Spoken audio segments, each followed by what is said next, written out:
Halo guys, selamat pagi semua sipu-sipu. Oke, kembali lagi bersama saya di channel No Strike. Kepada yang sudah menonton dan subscribe channel saya, terima kasih. Oke guys, hari ini saya pergi melawat spot lama lagi di kampung Lumajang Beaufort. Coba-coba nasib lagi guys di sini. Kita menadapnya yang liar masih ada atau tidak. Kan guys, mesti mencoba juga. Tidak tahu dia punya jenis liar masih ada atau tidak. Harap masih ada lah kan guys. Tinggal sampai mandi puluh naik bukit.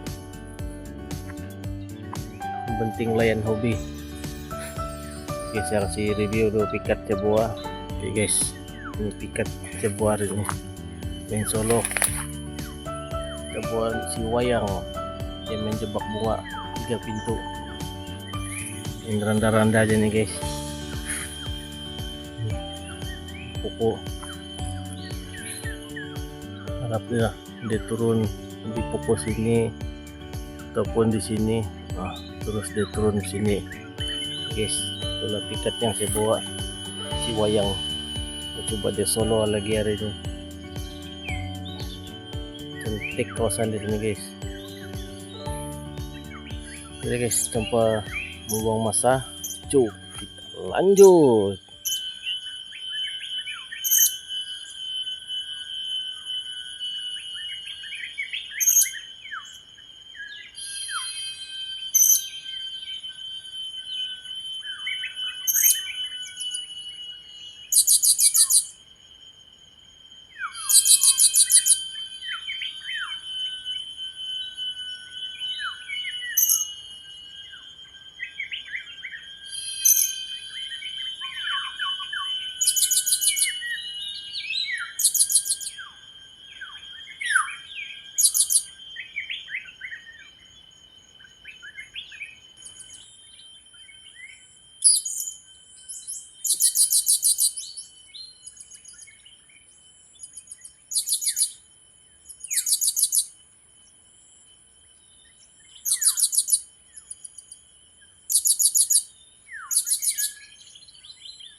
guys nga mabistas pula to handphone saya satu yang untuk ambil video na madadatang lagi to yang merah leher dapat masuk dijebak dapat lah kan guys.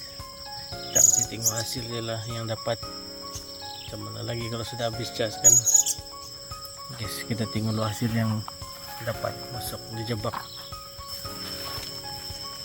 guys. Goyang tapau merah leher mantap. Oke lah guys, mungkin sampai di sini ya video kita ini. Memang puas hati lah. Ada juga yang singgah mau masuk jebak. Mula-mula ada juga 2 ekor pindah ke jebak, tapi itulah bukan rezeki kan. Tiba-tiba pula lari atau mungkin terkejut apa yang nampak. Last minute ada juga lah yang sudi ikut balik. Nanti mau apel balik lagi sini nih. Memang banyak melimpas. Mungkin mau dekat 20 ekor ada yang datang. Oke guys, kalau berminat sama ini video, like, comment, share dan subscribe. Kita jumpa di video seterusnya. Mantap.